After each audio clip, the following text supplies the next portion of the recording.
What is going on, guys? We are back for another fight card. UFC 325 this weekend. Alexander Volkanovski taking on Diego Lopes in the rematch. This is the full card predictions. We're going to take a look at each fight on the card. I'm going to give you guys my analysis of each of the fighter, and then we're going to wrap it up giving you guys the picks. So make sure you guys like, comment, and subscribe. And let's get the full card breakdown underway. First fight of the night, we actually have some road to UFC matchups. I will be quite honest, I'm not going to spend a lot of time on these. Not really a big fan of road to UFC. We have yet to really see significant talent come from the road to UFC, but I'll give you guys, a quick little breakdown of each matchup that we got. First up, we got Aaron Tao taking on Namsarai Batibayar. This should be a wild scrap for most of the part. I am pretty familiar with Aaron Tao. I saw him fight Elijah Smith a couple years ago when they had their Contender Series fight. The guy walks forward. He's aggressive, very reckless. So is Namsarai. I think Aaron Tao probably walks away, gets the better of Namsarai. He is in his hometown. Well, he's from New Zealand, Australia. Kind of similar. Samoan guy. You see the tats on his face. Really reckless abandonment when it comes to the striking. I think he's going to walk away. I think he'll get the better of Batibayar in the exchanges. So that'll be my pick on that. I'm not really spending, like I said, I'm not going to spend a lot of time and didn't really take a lot of notes for these matchups, but I'll go through them one by one really quick. Next, we got Solangang Grabo taking on Lawrence Louis. I do like Solangang Grabo. He is, if you're not familiar, the brother of Sumadarji. I think he's a better striker than Sumadarji. I like his build, long, lanky for the division as well. I think he's more technical than Lawrence Louis, in my opinion. I think he could get the better of him in exchanges, especially from range. And I just think he's gonna. I lean him to win this fight. I'm not really spending too much time on the road to UFC bouts. Next, we got Sebastian Cezali taking on Nakamura. I'm going to go Cezali. I feel like he's more polished than Nakamura. I like his striking. He's getting compared to Conor McGregor a lot. I don't really like, repeating what I hear a lot, especially when it comes to Conor McGregor comparisons. I'm not going to reach that far for this guy. Still got a lot to do. 10-1. He looks pretty polished, I will say. His striking is definitely coming together. Real good straight shots. Wide base as well. That's where the comparison comes from. Nakamura is not bad.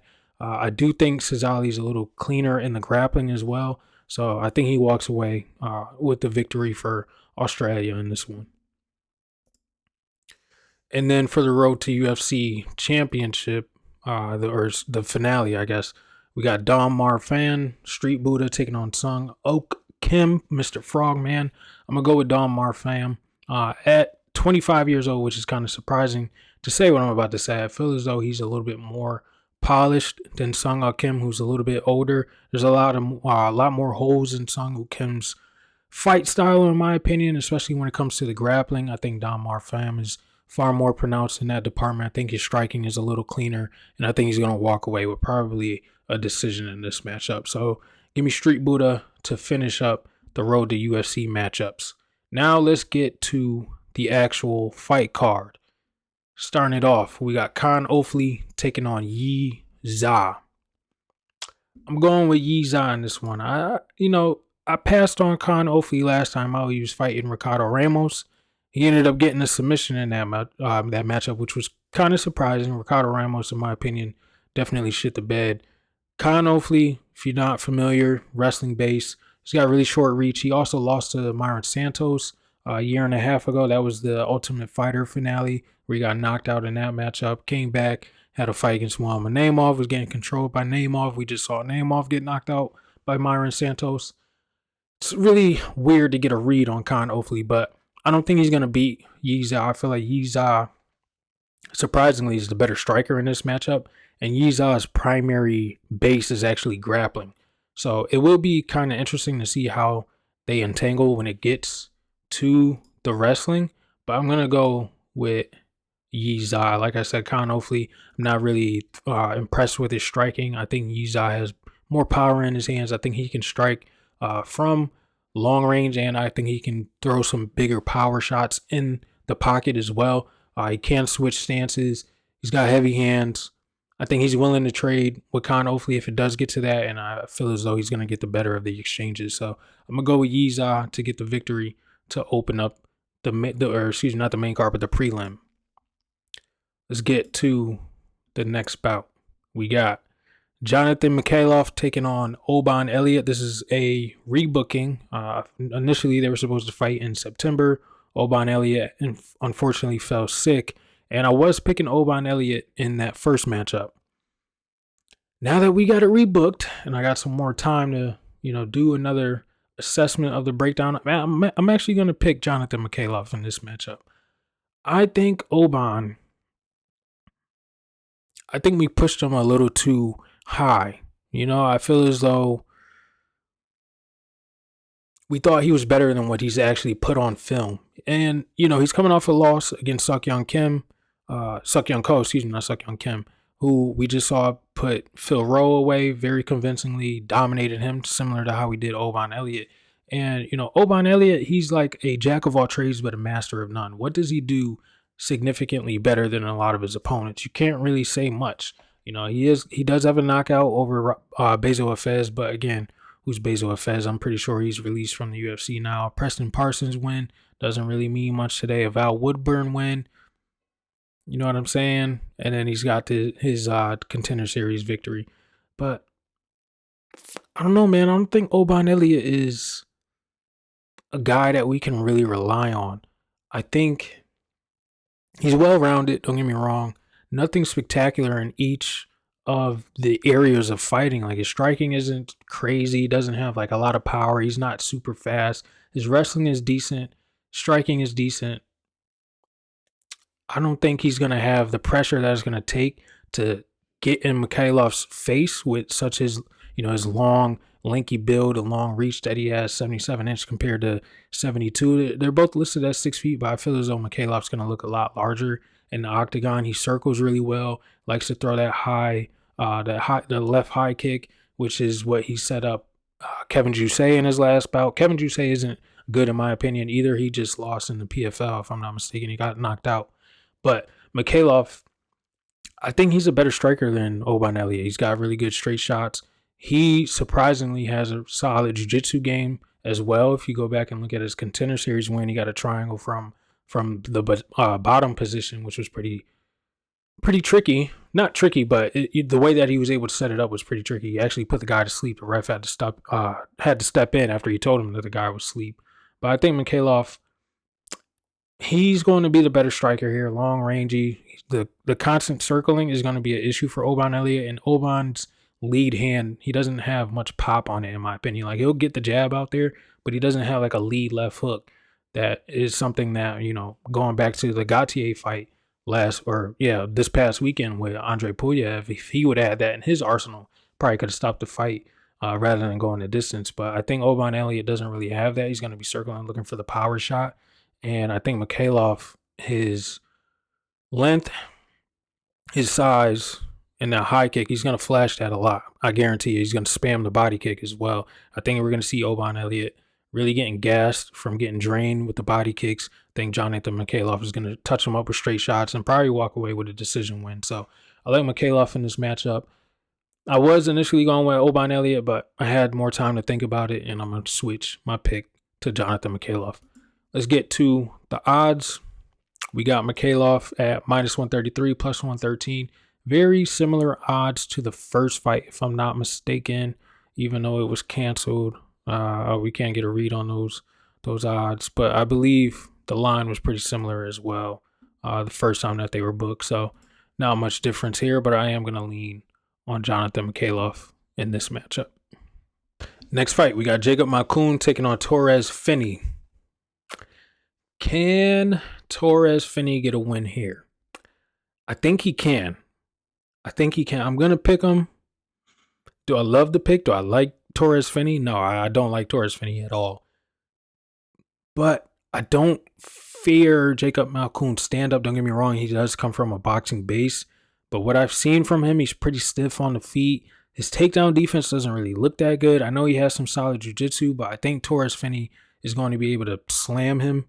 Torres Finney is pretty physically imposing with his he's a 5'8" middleweight, which doesn't really come around often. I know Malkoun's 5'9", but if you go back and look at his fight against, I believe it was the Petrosky fight where he somehow got a knockout win after Petrosky, ran into his hip. However that happened, they kind of look similar in the height department. And Petrosky was listed at 6 feet, whatever though. But Torres Finney, I think he's going to be able to get the takedowns going. I think he can garner some top control, rain down some ground and pound. I don't know if he finishes him. And that's where, round 2 or round 3, Jacob Malkoun can probably come to life. We have seen Torres Finney, slow down significantly in the octagon, especially in his debut against Robert Valentin, where that 3rd round he was getting damn near almost finished. You know what I'm saying? It did take him, 2-3 times to get onto or get a contract in the Contender Series because he just wasn't that likable, to say the least. But I have seen him working on his striking. He was striking with Robelis de Spain a couple months ago. I know he pulled out of his fight last time against what's his name, Bakoyev. I believe he got injured or something like that. So that is something to note. But he's had enough time to recover and come back 6-7 months for Torres Finney here. I think Malkoun is solid. You go through Malkoun's record, he's got a loss against Brendan Allen. He's got a loss against Cody Brundage. It was, a DQ, whatever. Went over AJ Dobson. He doesn't really present a lot of fear in my heart for a Torres Finney, but don't get me wrong. If we see Torres Finney, putting the pace on with the wrestling early, then slowing down round 2, round 3, then I think a live bet on Jacob Malkoun wouldn't be bad. We can definitely see him, probably pull away in the striking department if he's able to defend the takedowns. But as of right now, I think I'm going to lean on Torres Finney. I think Malkoun's going to be looking to roll a lot, try to implore, his jiu-jitsu game. I don't think he's going to offer a big submission threat. I lean on Torres Finney, blanketing. Damn, I can't speak right now. Jacob Malkoun using some ground and pound. I think he has a submission finish, if I'm not mistaken, on the Contender Series. Yeah, one submission finish. And yep, on the Contender Series. He also has a win over Cam Rowston, who's on his card, but really wasn't that great again. That was also on Contender Series, and you saw he didn't get a shot into the UFC on that one. It took him 3 times to get into the UFC. This is his 2nd bout. I think he's going to look a little better than he did in his first matchup, and I'm going to trust the Punisher here. Even though I don't like him as a fighter, I'm going to lean on him to beat a Jacob Malkoun, who I do believe is at the back end of the UFC. So give me the Punisher, Torres Finney, to win this weekend. And he is a slight underdog. He opened up as a big underdog, plus 210. He's sitting at plus 115. Now Jacob Malkoun, minus 135. A lot of people are on the side of Malkoun. He was a minus 250 favorite, but I don't know, man. I'm not seeing a minus 250 on Jacob Malkoun. I wonder what was the odds in the Brendan Allen matchup. Plus 260. Okay. Plus 122 against Nick Maximov. Minus 237 favorite over Andre Petrosky. That's pretty interesting. I don't know, man. We'll see as the week goes on. I might end up flipping my pick. I want to see the face off for sure, but I'm gonna lean on the Punisher. I think he could get it done. Let's get to the next fight. We got Cam, the Battle Giraffe Rowston taking on Cody Brundage. Cam Rowston, former Lock of the Week winner for us. I am picking Cam Rowston here. I do believe he can find and finish. Hopefully, it's a TKO and not a DQ. If you go through and look at Cody Brundage's record, man, loss, majority of decision, which was initially it was a loss, or it was a DQ, something like that. Something with the Mansour Abdul Malik fight where he got headbutted. He's got a rainbow going on. He's got a win, he's got a no contest, and then he's got a loss to Bo Nickel. But I'm not picking Cody Brundage here. Don't get me wrong. Cody Brundage, he definitely brings it. He's got, some decent wrestling, likes to slug bombs in the pocket. But Cam Rowston, I think his size is just going to be a little bit too much for Cody Brundage. Straight shots down the middle. I believe his striking is a lot better. He's not afraid of a scrap either, and I do favor his striking style to win majority of the exchanges. I think Brundage will probably land, a couple of shots, but ROWSTON, I've seen what he's capable of doing. He's got, some he also has some submission victories. I'm not afraid of Cam ROWSTON getting taken down. I have seen him be able to, work back to his feet. He can throw up, submissions from the bottom position. He can, strike from the bottom position. He also trains with City Kickboxing, so I do like the gym style that they have. I just lean Cam ROWSTON to find a finish over Cody Brundage. Like I said, hopefully it's a TKO. I can't pick Cody Brundage here. I did pick him last time against Eric McConaughey. 50-50 fight, but I see why they gave it to McConaughey. I can't pick a guy who's losing constantly, you know what I'm saying? So give me Cam ROWSTON to win. I believe it's going to be a TKO. I wouldn't be shocked by a submission finish either, though. Cam ROWSTON inside the distance is the official pick. Minus 360 on the money line, plus 295 for Cody Brundage. I agree with the line. Definitely swole a little bit. I want to say you open up, minus 250, minus 300, somewhere around there. It's going to be a lot of money on Cam ROWSTON this weekend. Next fight, we got Junior TAFA taking on Billy ELEKANA. Billy ELEKANA is the pick. We, hit on him last time with the submission victory that he had 2 months ago against Kevin Christian. Junior TAFA, if you're not familiar, the brother of Justin TAFA, the guy cannot grapple to save his life. He can't defend takedowns. He could defend, one or two, but if you're good at chain wrestling, which I believe Billy ELEKANA is, and back takes, which is, a strong suit of Billy ELEKANA's. He had the back of Bogdan Guskov in their match, a year ago. He got the submission 2 months ago against Kevin Christian. He did win a striking battle, a sleeper, over Ebo Aslan as well a couple months ago. Billy ELEKANA has definitely been putting it together as of recently. I can't pick TAFA, who's basically a one-dimensional kickboxer who doesn't really, don't get me wrong, he has some power, but he's really just looking for a slugfest. And Billy ELEKANA, I feel, is just way more slicker on the feet. Sneaky little southpaw. Like I said, his jiu-jitsu game is pretty solid. Can get to the back quite fast and quite easily. I got to go Billy ELEKANA inside the distance. I'm leaning on a submission, especially if he's going to exploit the obvious hole in Junior TAFA's game. So give me Billy ELEKANA by submission. Minus 230 on the money line, plus 195 for Junior TAFA. I believe this line will probably blow up to around minus 130, or excuse me, minus 300. That's what I meant. So Billy ELEKANA, submission, ground and pound TKO, definitely live on the table. So ELEKANA inside the distance.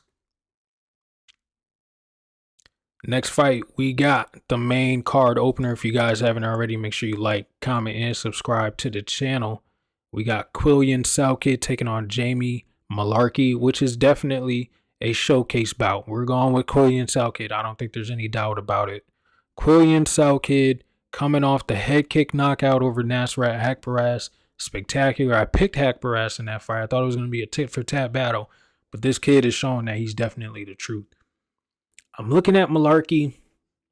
He's coming off of, a very scary third round against Rolando Bedoya last time out, where he almost got finished in that third round. He's very stiff with the striking. He's there to be hit. Head movement isn't the best. It's been getting a little better, but it's still not the best. He's been touched, quite too many times. Mauricio Rufy knocked him out. Nasrat Haqparast knocked him out. Muhammad Naimov knocked him out 2.5 years ago.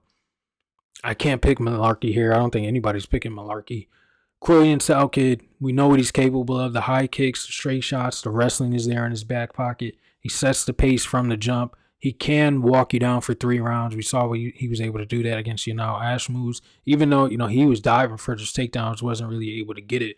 But that was really just because the guy was so much smaller than him. Ashmouz really should be a featherweight, even though he got cut, but he really should drop down to 145. I think he's undersized for the division. But Quillian, the kid's got it going on right now. He's going to be taking out one of Australia's OGs and Jamie Mullarkey, and I feel as though he's probably going to get his lights put out. So give me Quillian SALKILLD to win this fight by knockout, and I believe that's what everybody's agreeing on. Minus 800 on the money line, plus 575 for Jamie Mullarkey. I don't see a situation where Jamie Mullarkey pulls this out at all. He wasn't able to put Bedoya away. I don't think you're going to be able to do anything with Quillian SALKILLD. So SALKILLD via TKO is the official pick. Next fight, we got the two heavyweights, Tai Tuivasa, taking on Thaleson Teixeira. Going with Thaleson Teixeira. Tai Tuivasa was just battling obesity for about the past 2.5 years. I can't pick Tai Tuivasa coming back against this full size 6'7" monster whose base is striking, right? Who's got power in every shot that he throws. He's coming off of, a controversial stoppage against Derek Lewis where, yeah, he did get dropped. Don't get me wrong. Derek Lewis, closed the distance, let the hands fly, and he caught him. And don't get me wrong, Tai Tuivasa is definitely capable of doing the same thing. But Tai Tuivasa hasn't been in the octagon since 2024. Going back to that finish, with Derek Lewis, he also was getting back to his feet. He grabbed onto the cage, was turning around, and Jason Herzog stepped in and stopped the fight. Very controversial. I think that's what initially started, this whole investigation into fighters and, blowing fights, the referees. Herzog has, commented back, not specifically about this fight, but definitely about his integrity. But that's one of the fights we need to definitely circle, especially looking at that. We had the Song Yadong Henry Cejudo stoppage, which was questionable because he said that he needed the round to continue, or he needed to start the round for the fight to be judged. It was a lot of weird things going on with Jason Herzog, so he might be refereeing with the microscope under him. But going back to this matchup, Thaleson Teixeira, like I said, freakish 6'7" build with a 6-inch reach advantage, KO power every shot, coming off the Derek Lewis loss, but he also had the finish over Justin TAFA, which was 30 seconds in. I think Thaleson Teixeira should get Tai Tuivasa out of here in the first round. If he doesn't, fall into the trap of getting his foot stepped on again, and Tai Tuivasa throwing an overhand, because that is his strong suit. He does have power in his overhands. But that's all he's looking for. He wants to fight in the pocket, in the trenches. We saw what he was capable of doing, against Cyril Gane. He did drop Cyril Gane before he got finished in that matchup. Thaleson doesn't move like a Cyril Gane, but he definitely has the power.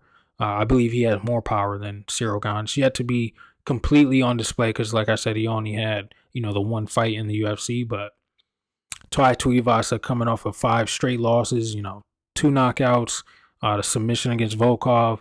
He got submitted by Tybura, which was definitely disgusting, and then he lost it wasn't a split decision. It was a unanimous decision against Jairzinho Rosenstrike a year and a half ago. Can't pick Tai Tuivasa. I know we're down under. I know everybody's looking forward to making him or seeing him do another shoey, especially coming back from this hiatus that he's been on, but I will not be picking him. If you're going to pick on Tai Tuivasa, go right ahead, but I feel as though you're just walking into the same situation with Derek Lewis and Waldo Cortez Acosta that I mentioned last week. So give me Thaleson Teixeira to win via knockout. I don't expect this fight to go longer than 2 rounds, honestly. Thaleson minus 275 on the money line, plus 235 for Tai Tuivasa. I like Thaleson to win via KO. And what's the price on Thaleson KO? Minus 185. So definitely would have to put that in like a parlay. Can't really, prop it unless you're gonna be throwing down, some hard money on it. But I like Thaleson to win by TKO. That's gonna be the official pick. Featured fight of the night, we got Rafael FIZIEV taking on Mauricio Rufy. And finally, I feel as though this is probably one of the highest skilled matchups on the card. I've been, breaking down this card, I'm not going to lie. I think it's a bit of a snoozer until we get to the main card, definitely. But FIZIEV versus Mauricio Rufy is definitely a hell of a fight. I am going to pick Mauricio Rufy in this bout. I'm picking Rufy because I'm looking at FIZIEV. He was coming off of the ACL injury that he had against Gamrot 2.5 years ago. Yes, he came back, fought Justin Gaethje, and he lost. He got dropped again in that matchup, but he did have some success with the wrestling early. Had Justin Gaethje in a mounted triangle momentarily, had some top control, was able to get some strikes going, but Justin Gaethje was able to get back to his feet and not necessarily put on a clinic, but, piece Rafael FIZIEV up. Came back, also had some wrestling success against Ignacio Bahamondes 7 months ago. But Bahamondes, his I would say his grappling defense wasn't in tip-top shape, which is kind of interesting to say because he does train with one of the best chain wrestlers in the UFC in Bilal Muhammad. So to see that I don't think he was prepared for that. You know what I'm saying? Ruffy, on the other hand, yes, he's coming off the loss against BSD, but BSD is a way better grappler than Rafael FIZIEV. I feel as though he's stronger, especially when it comes to that wrestling strength. Definitely has better top control, and he was able to submit Mauricio Ruffy, and that was pretty disgusting because that was supposed to be a showcase bout for him. I picked him as the lock of the week, and getting strangled in the second round was definitely disgusting. But now we're getting Ruffy against another striker, primarily a striker, Rafael FIZIEV, fighting out of that Muay Thai base. He fights from Tiger Muay Thai, strong body kicks, fast hands. He definitely likes to trade in the pocket, whereas Ruffy, he's very slick from the outside, long shots, straight shots, the teeps down the middle, very wide base, similar to Conor McGregor. I know I said earlier I don't really like comparing a lot of guys to Conor, but Mauricio Ruffy is one of those guys who is cut from the Conor McGregor cloth. Straight left hand is definitely powerful. He's got some really good tricks in his bag. The fadeaway uppercut that he got on Yon Top in his bout three fights ago. The spinning wheel kick that he had on Bobby Green. I think Ruffy is just more slicker and trickier in the striking department. I think he's definitely been working on his takedown defense. He was training with Alexander Volkanovski for the past few months. But I'm not sure if he left the fighting nerds, but I know he took some time away from them to develop that into his skill set. So I'm definitely expecting Mauricio Ruffy to have better takedown defense. I think when they get into the clinch, I'll favor FIZIEV. He is naturally a Muay Thai fighter, but I feel as though Mauricio Ruffy is going to be utilizing the frame a lot more, and I can definitely see some elbows over the top landing for Ruffy. They're going to get back to space. I think Ruffy's going to, stab at him with those teeps. The body kicks will be there for both of these guys, but I think that straight shot down the middle probably sits FIZIEV down. I don't know if he knocks him out, but I do see FIZIEV probably getting caught with either a straight shot or even the uppercut that we saw Justin Gaethje have a lot of success against FIZIEV from Ruffy this time out. So I'm going to lean Mauricio Ruffy. I'm going to put my trust in him again. I do think it's going to be a decision victory for Mauricio this time, but I do believe it is going to be a close, entertaining fight. So give me Mauricio Ruffy to win via decision over Rafael FIZIEV. -128 on the money line, +108 for Rafael FIZIEV. I do like these odds. It is something that, we're able to work with. Ruffy by decision is +225. So really like that prop there. If you think he's going to get the knockout, I don't. But if you do, plus 300. If you think FIZIEV can win via submission, I'm not really crazy over that. Plus 1900. I really think you're chasing for that one. I don't think does FIZIEV have a submission under his record? He's got one win via submission, and that was against, I don't think it came in the UFC. Yeah, pre-UFC. Yeah, rear naked choke. So I'm leaning on Mauricio Ruffy to get back into shape, get back, get the good graces of the people back on his side, similar to what Jane Silva was able to do. So give me Mauricio Ruffy, man, to win via decision. I do think this is going to be, I don't think it's going to be fight of the night, but I think it can live up to the expectations that we're hoping for. Let's get to the co-main event of the evening. We got Dan the Hangman Hooker taking on Benoit God of War Saint Denis. I'll be honest with you. I was tossing and turning on this fight because I know it seems super easy to pick Benoit Saint Denis in the spot. Looking at Dan Hooker coming off the loss 2 months ago against Arman Tsarukyan, where he got beat, battered, taken down, and strangled.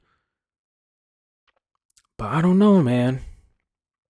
I'm going to pick BSD, but I'm also going to say take caution with Benoit Saint Denis. Don't put him in a lot of parlays. I feel as though Dan Hooker is a guy who can, stunt Benoit Saint Denis' progression in the UFC. I know he got turned away by Dustin Poirier. He came back, got a team together. He's looked a little better. But in my opinion, there's still some holes around Benoit Saint Denis. Let's break down Dan Hooker. Scrappy guy, he's going on crazy on YouTube with the 1 minute fights that he's got going down in New Zealand right now. But the dude is pretty scrappy, loves to stand and trade.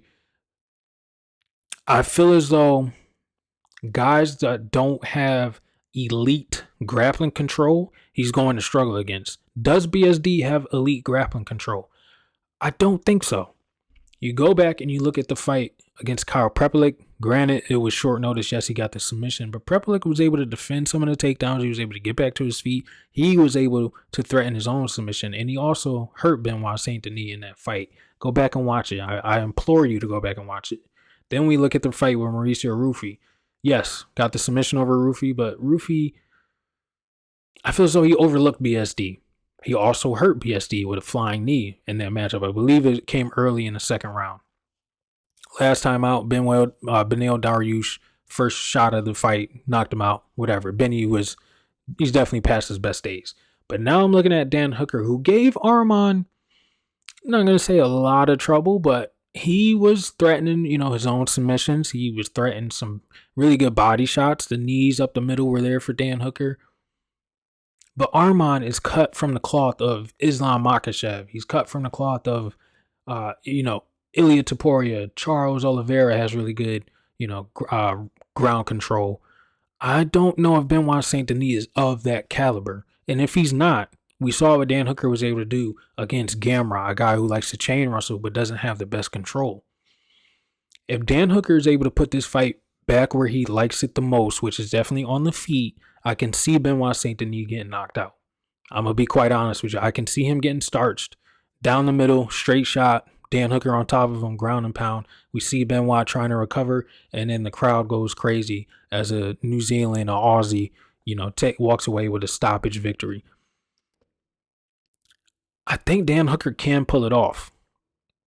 And as I'm talking about it, I am thinking about switching I think I'm gonna pick Dan Hooker as I continue to pick it. And I know he's a very big underdog, but I think Dan Hooker, I think he can pull it off, man. I'm not fully convinced on Benoit Saint Denis being this new version of himself and being him or in him being of the ilk of Islam Arman. I don't think he's of that caliber. I think there's still some holes in his game, and I think a guy like Dan Hooker, with his length, his size, the straight shots down the middle, his scrappiness, I think he's a guy that can put it together and get a win over Benoit Saint Denis. I know he's looked at as like a guy who anybody could walk in there and take him down and just strangle him, but I like some Dan Hooker, man. I like the scrappiness from him. I like the striking, and I like that he's actually willing to step in. Not necessarily, not step in on short notice, but come back from the fight against Arman where he got busted up and willing to take this fight against BSD, who a lot of people look at and think he's, pretty unstoppable. I think Dan Hooker sees some holes in Benoit Saint Denis, and I think I'm going to lean into that. So I'm going to pick Dan Hooker to win. I think it's going to be via stoppage, and it's going to be early. I think he finds the shot early. Give me round 2, Dan Hooker to win. He defends, the first 2 or 3 takedowns from Benoit. He gets taken down later in the first round. Benoit has some success, gets some ground and pound going. Garners probably like a minute and a half of ground control. Second round comes out. Benoit is a little gassed from the body kicks from Dan Hooker, the straight shots, the body uppercuts from Dan Hooker, defending the takedowns, and then we see Dan Hooker push the pace that we know that he's capable of pushing, and he finds the chin of Benoit Saint Denis, knocks him out cold, puts him down with some ground and pound, and the ref steps in, and we get Dan Hooker back on the mic and back in the mix of the upper echelon of the lightweight division. I think a fight with Patty could definitely be on the table if he wins here, especially via stoppage. A fight with the winner of Max and Charles Oliveira, BMF title could definitely be on the table for Dan Hooker. BSD, if he wins, a fight with Arman is definitely available. The BMF belt is definitely available. He could even mix it up and, one more win, especially over a bigger name, he could find himself in a title shot. But I think Dan Hooker is going to give him, another L here, and I think he's going to come via stoppage. Dan Hooker, plus 270 on the money line, minus 330 for BSD. Let's look at Dan Hooker via TKO.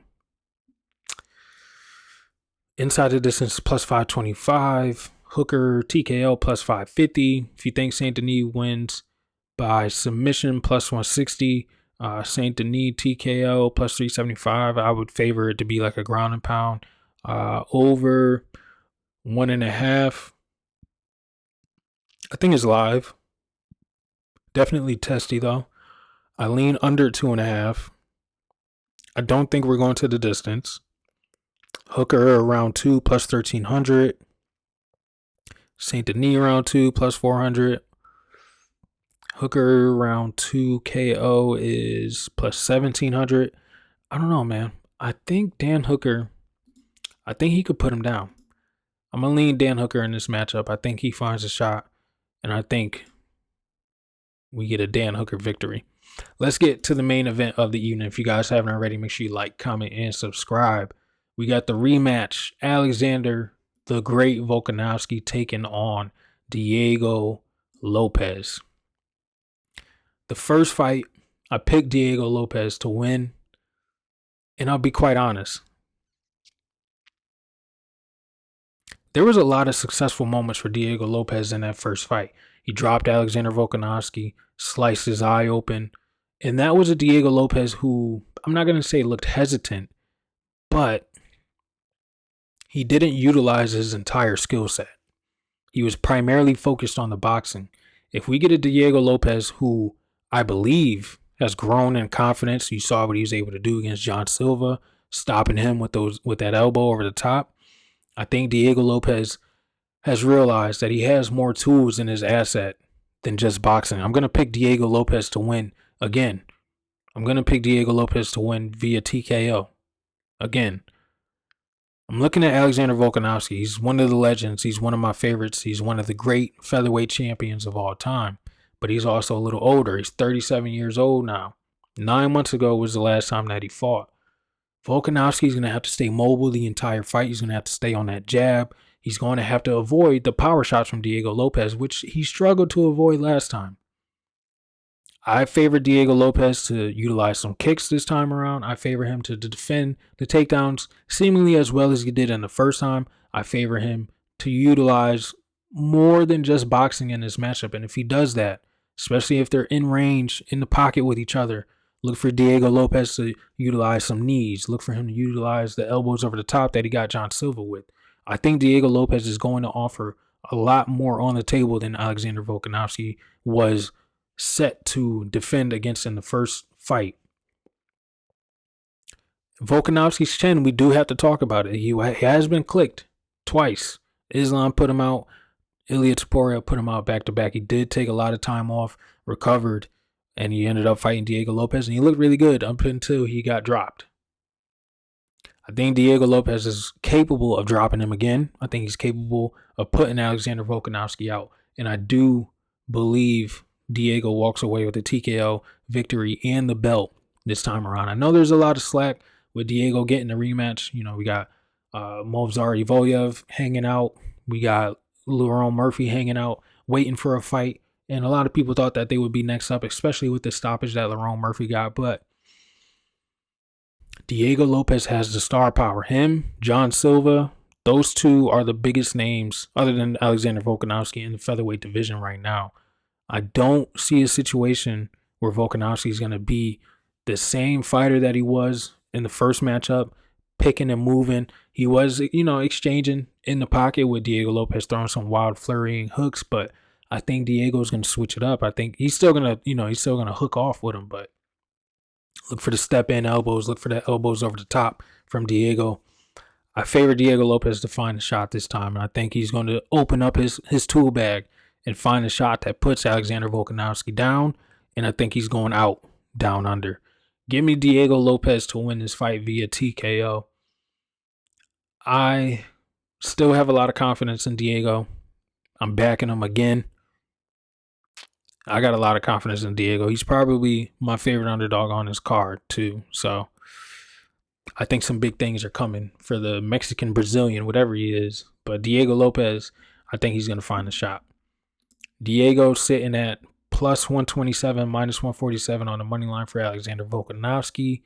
Let's look at some of the props. Over 2.5 minus 205. I think that's a little testy. I do favor Diego to find a finish inside of 3 rounds. Volkanovski inside the distance plus 275. Lopes inside the distance plus 190. Lopes TKO plus 325. Volkanovski decision. What is decision? Unanimous decision is plus 180. I just want the decision. Here we go. Plus 150. Lopes round 2 plus 850. Lopes round 3 plus 1100. So what's round 1? Plus 650.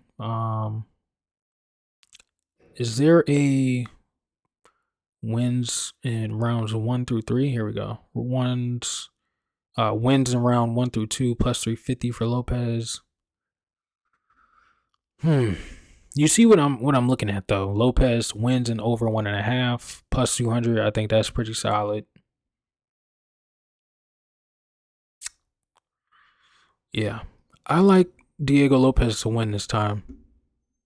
I think the belt is coming back to Mexico or Brazil, wherever he resides, and I think Diego Lopes is walking away with the victory this time out. So that is what I got for UFC 325 full card predictions. Let me know in the comments what you guys thought of the picks. What do you guys think about the road to UFC fights too? Are you a fan of any of the guys? Have you seen, a couple of them fight? I've seen Aaron Tal fight, but again, I'm not really following road to UFC. It's starting to get like, the Ultimate Fighter. I feel as though it's on the decline. I'm definitely more interested in Contender Series bouts because I feel as though those are just more impactful. So that's just my take on it. Let me know what you guys think about road to UFC. Do they need to go away with it? Keep it around? I don't know.